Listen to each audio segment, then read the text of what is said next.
آپ دیکھ رہے ہیں دنیا بھر کی خبریں اور یہ رہی آج کی سرخیاں۔ غزہ میں ایڈ لینے آئے لوگوں پر اسرائیلی فوج نے پھر کی فائرنگ، شہیدوں کے جسم تک نہیں لے جانے دے رہی IDF۔ حماس کا بڑا دعویٰ، آمنے سامنے کی لڑائی میں کئی اسرائیلی فوجیوں کو مارنے کی دی اطلاع۔ امریکہ میں بیٹھا خوف، ایران کسی بھی وقت امریکی فوج پر کر سکتا ہے حملہ۔ برٹین نے بھی جتایا ڈر، ایران کا بدلہ ہوگا ویسٹ کے لیے خطرہ۔ ڈونلڈ ٹرمپ کی ایران کو دھمکی، ڈپلومیسی تختہ پلٹ، بغاوت، ہر طرح کے سر میں الاپا، بے سرا گیت۔ پوتن کی بڑی وارننگ، کہا امریکہ اسرائیل کے حملوں سے دنیا تباہی کی طرف بڑھی، ایران کی مدد کا کیا اعلان۔ ایردوغان نے بھی سخت لفظوں میں کی ایران کی حمایت۔ اور رشیا کے کیف پر بڑے ہوائی حملے، 10 لوگ ہلاک، 40 زخمی۔ آزاد بول انڈیا میں آپ سبھی کا خیر مقدم ہے، میں ہوں عادل خان آزاد۔ آج ہے 23 جون 2025، آپ دیکھ رہے ہیں اسپیشل پرائم ٹائم شو دنیا بھر کی خبریں۔ چلیے شروع کرتے ہیں دنیا بھر کی خبروں کا یہ سفر تفصیل سے، اور تازہ خبریں لانے کے چکر میں تھوڑا سا لیٹ ہو جاتا ہوں تو معذرت، لیکن اچھی خبریں ملیں گی آپ کو۔ اسرائیلی فوج نے آج صبح غزہ میں ایک بار پھر مدد کا سامان لینے آئے جمع ہوئے بے قصور لوگوں پر فائرنگ کر دی۔ یہ خبر بالکل اچھی نہیں ہے، لیکن غزہ کی خبریں کہیں پیچھے نہ رہ جائیں، اس لیے ہم نے انہیں شروعات میں رکھا ہے۔ صلاح الدین اسٹریٹ پر ایک ریلیف کیمپ کے پاس 2 فلسطینی شہید ہو گئے اور 35 سے زیادہ زخمی ہوئے۔ العودہ ہاسپٹل جو غزہ کا ہے، اس کے ڈاکٹرز کے مطابق 16 افراد ان زخمیوں میں سے ایسے ہیں جن کی حالت نہایت ہی نازک ہے، جنہیں سینٹرل غزہ کے ہاسپٹلز میں اب شفٹ کیا گیا ہے۔ اسرائیلی فوج نے آج کی تاریخ میں 23 جون میں اب تک قریب 40 لوگوں کو شہید کر دیا ہے۔ بڑھتے ہیں آگے، اسرائیلی فوج کا زندہ لوگوں پر تو ظلم جاری ہی ہے، وہ مردوں کو بھی چین نہیں لینے دے رہی، وہ دفن کرنے کے لیے شہیدوں کے جسم نہیں اٹھانے دے رہی۔ یہ الزام لگایا ہے پیلسٹائن سول ڈیفنس نے، یعنی فلسطینی سول ڈیفنس نے یہ کہا ہے کہ اسرائیلی فوج گولڈن ہال ایریا ہے غزہ کا، وہاں نارتھ ویسٹ غزہ میں، یہاں پر ان کی ریسکیو ٹیمز کو، سول ڈیفنس کی ریسکیو ٹیمز کو داخل ہونے کی اجازت IDF نہیں دے رہی۔ یہ وہی جگہ ہے جہاں 5 دن پہلے خوفناک اسرائیلی حملہ ہوا تھا، جس میں ایڈ یعنی کہ مدد کے لیے انتظار کرتے نوجوان لوگوں کی بڑی پیمانے پر جانیں چلی گئی تھیں۔ پچھلے بدھ کو اسرائیلی فوج نے کچھ دیر کے لیے اس ایریا میں داخل ہونے دیا تھا سول ڈیفنس کو، جس میں 15 شہیدوں کی باڈیز برآمد کی گئی تھیں، مگر اب پھر سے راستہ بند کر دیا گیا ہے۔ آپ سوچئے، کسی کو اگر مٹی نہ ملے کیا حال ہوتا ہے؟ یہ حال ہو رہا ہے غزہ کے شہیدوں کا۔ غزہ سے ایک آخری اور چھوٹی خبر، ایک بڑی خبر ہے جو ابھی کنفرم ہونی باقی ہے، لہٰذا ہم دعوے کے اعتبار سے اسے دکھا رہے ہیں کہ ایسا دعویٰ کیا گیا۔ ٹیلی گرام پر حماس کے فوجی ونگ کے اکاؤنٹ سے ایک بڑی خبر آئی ہے۔ القسام بریگیڈز نے یہ دعویٰ کیا ہے کہ غزہ کے نارتھ میں جبالیہ کے پاس 3 اسرائیلی فوجیوں کو پوائنٹ بلینک رینج پر انہوں نے گولی مار کر گرا دیا، مطلب مار ڈالا، پوائنٹ بلینک، بالکل آمنے سامنے کی لڑائی میں۔ حماس کے فائٹرز نے فرنٹ لائن سے لوٹ کر اس بات کی تصدیق کی ہے۔ اگلے کچھ گھنٹوں میں اسرائیلی میڈیا میں اس کو لے کر کوئی خبر تو چھپے گی، شاید انکار ہو، لیکن ہو سکتا ہے زیادہ تر کہ شاید وہ مانیں۔ فی الحال ہم اس خبر کی ابھی کنفرمیشن نہیں کر سکتے، اسی لیے اسے دعوے کے اعتبار سے یا دعوے کے ذریعے دکھایا ہے کہ دعویٰ کیا گیا ہے۔ خیر، بڑھتے ہیں آگے۔ اب ایران پر تھوپی گئی جنگ کے سلسلے سے جڑی تمام خبریں۔ امریکی افسران خوف میں ہیں، یہ اخبار کہہ رہا ہے، اور خوف اس بات کا ہے کہ ایران کسی بھی وقت بدلہ لے سکتا ہے۔ العربیہ میں چھپی خبر کے مطابق 2 سینئر امریکی حکام نے آج 23 جون کو یہ بتایا کہ ایران اگلے 1-2 دن میں مڈل ایسٹ میں امریکی فوجیوں کے اڈوں پر جواب دہ کارروائی کر سکتا ہے، حملہ کر سکتا ہے۔ جہاں جہاں عرب ممالک میں امریکہ کے بیس ہیں وہیں حملہ ہو سکتا ہے۔ یہ ان پٹ ان رپورٹس کے بعد آیا ہے جس میں ایران نے دھمکی دی ہے، وارننگ دی ہے کہ نیوکلیئر سائٹس پر امریکہ کے حملوں کا بدلہ ضرور لیا جائے گا۔ IRGC نے بھی اس کا کھلا اعلان کیا ہے۔ امریکہ اب بھی چاہتا ہے کہ ایران بات چیت کا راستہ اختیار کرے، لیکن واشنگٹن کے اپنے افسران تسلیم کر رہے ہیں کہ فوج پر سیدھا نشانہ لگایا جا سکتا ہے۔ آخرکار یہ ایران کے وقار کی بات ہے۔ اگلی خبر سنیے، ٹرمپ کی اپنی نوٹنکی چل رہی ہے، ایک طرف بام گرائے، دوسری طرف ڈپلومیسی کی بات کر رہے ہیں، اور ڈپلومیسی کام نہ آئے تو بغاوت کے لیے اکسا رہے ہیں۔ لگتا ہے امریکہ گھبرا رہا ہے۔ وائٹ ہاؤس کی پریس سیکریٹری کیرولین لیوٹ نے آج मंडे को ये कहा कि ट्रंप अब भी डिप्लोमेसी में इंटरेस्टेड हैं ईरान के साथ, लेकिन अगर ईरान बातचीत से इनकार करे तो आवाम को अपनी हुकूमत गिरा देनी चाहिए। ये मुतालबा ईरान की हुकूमत से। भैया वाह, वहाँ तो ईरान में ऐसा कुछ नहीं है। हाँ, रज़ा शाह पहलवी उनके ख़ानदान के जो चाहने वाले हैं, जो बाहर से पैसा लेकर ईरान के ख़िलाफ़ गद्दारी कर रहे हैं, वो कुछ कर दें तो अलग मसला है, लेकिन मेजॉरिटी ईरान की आवाम हुकूमत के साथ है। ट्रंप कहते हैं कि अगर ईरानी हुकूमत न्यूक्लियर मसले पर बात नहीं करती तो आवाम उस जुल्म करने वाली हुकूमत से छुटकारा पाए।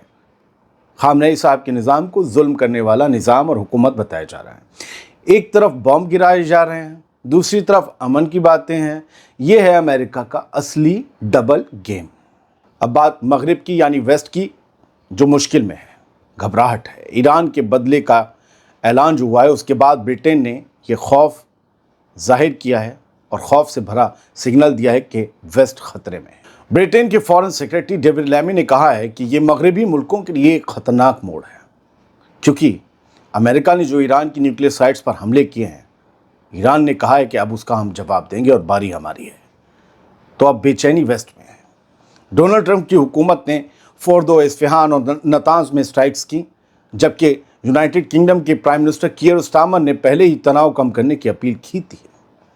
यूके यानी कि ब्रिटेन की हुकूमत ने यह तस्लीम किया है कि रिटेलिएशन यानी जवाब जो दिया जाएगा उसका खतरा बढ़ गया है। ईरान जवाब देगा और ये वक्त बहुत ज़्यादा फिक्र पैदा कर रहा है। अब बात व्लादिमीर पुतिन की। पुतिन का खौफनाक बयान सामने आया। अमेरिकी हमले दुनिया को तबाही की तरफ धकेल रहे हैं, ये बात खुद पुतिन ने कही है। रशिया के प्रेसिडेंट व्लादिमीर पुतिन ने कहा है कि अमेरिका के ईरान पर किए गए न्यूक्लियर हमले नाजायज़ हैं और ये दुनिया को एक बड़ी और ख़तरनाक जंग की तरफ धकेल रहे हैं, ले जा रहे हैं। पुतिन ने कहा कि ये हमले सिर्फ ईरान के लिए नहीं, पूरे रीजन और दुनिया के लिए एक बड़ी तबाही का सबब बन सकते हैं। उन्होंने ये भी कहा कि रशिया ईरान के लोगों की मदद के लिए अपनी कोशिशें जारी रखेगा। पुतिन ने इसके आगे कहा कि अमेरिकी प्रेसिडेंट डोनाल्ड ट्रंप और इसराइल खुले आम आयतुल्लाह अली खामेनी को कत्ल करने और ईरान की हुकूमत को गिराने जैसे बयान दे रहे हैं, जो कि रीजन को एक बेपनाह खौफनाक जंग में धकेल सकता है, इस पूरे खित्ते को।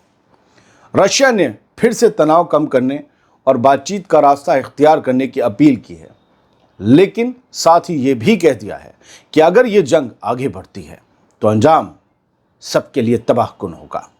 मिस्र से भी एक बयान आ ही गया इतने दिनों में। मिस्र का कहना है कि मसला जंग से नहीं, बातचीत से हल होगा। मिस्र के सदर अब्दुल फातह अल सीसी ने इसराइल ईरान तनाज़े के मसले का डिप्लोमेटिक हल निकालने की अपील की है। ईरान के सदर मसूद पेज़ेश्कियान से फ़ोन पर बात करते हुए अल सीसी ने कहा, इस बुहरान का कोई फ़ौजी हल नहीं है, हमें तशद्दुद के दायरे को बढ़ने से रोकना होगा। मिस्र ने दोनों मुल्कों से, इसराइल और ईरान से, सब्र और अमन का रास्ता इख्तियार करने की दरख्वास्त की है।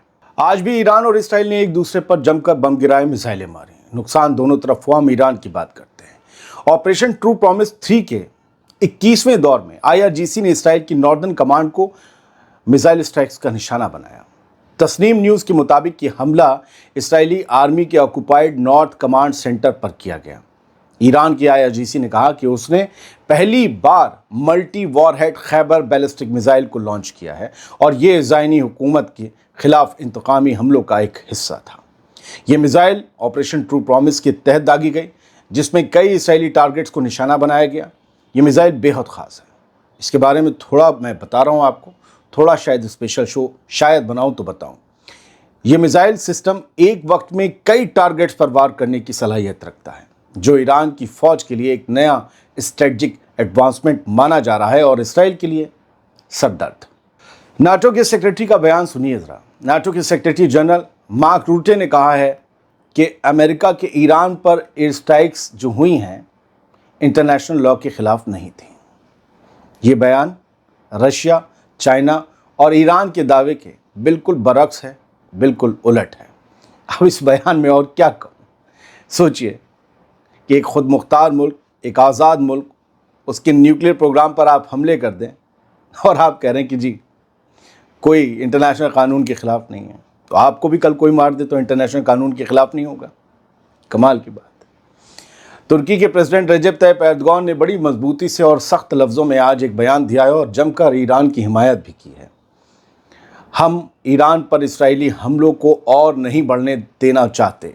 ईरान की इख्तियारी हुदूद और खित्ते का अमन सबके लिए लाजिमी है, ये एर्दोगान का बयान है। एर्दोगान ने ईरान पर हो रहे इस्राएली हमलों को नाकाबिल कबूल करार देते हुए कहा कि अगर ये टेंशन नहीं रोकी गई तो पूरे रीजन में, पूरे खित्ते में तबाही फैल सकती है।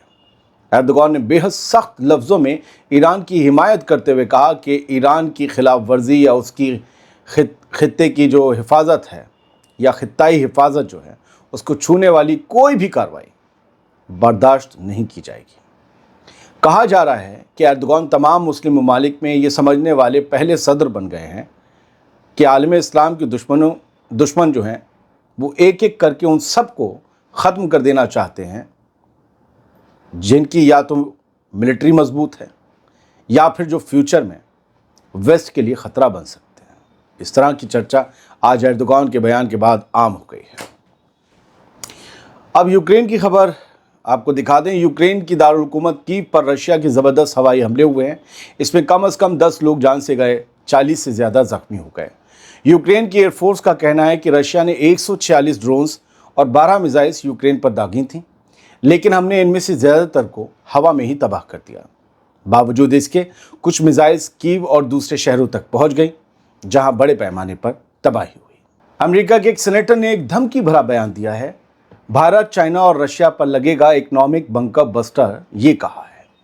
अमेरिकी सेनेटर लिंडसे ग्रैहम ने एक बार फिर भारत, चाइना और रशिया को निशाना बनाया। उनका कहना है कि मेरा सैंक्शन बिल एक इकोनॉमिक बंकर बस्टर है और ये उन मुल्कों पर लगेगा जो यूक्रेन के कॉन्फ्लिक्ट को, यूक्रेन की जंग को आगे बढ़ा रहे हैं।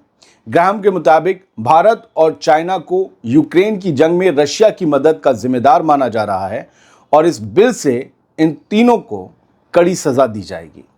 अभी तक तीनों ममालिक ने, भारत, चाइना या रशिया ने, उनकी तरफ से कोई भी रस्मी जवाब इस बयान पर नहीं आया है, लेकिन इस बयान ने टेंशन्स और ज़्यादा बढ़ाने का खतरा ज़रूर पैदा कर दिया है। तो फिलहाल दुनिया भर की खबरों में आज के लिए बस इतना ही। उम्मीद ये करते हैं प्रोग्राम आपको पसंद आया होगा। सलामत रहिए, खुश रहिए।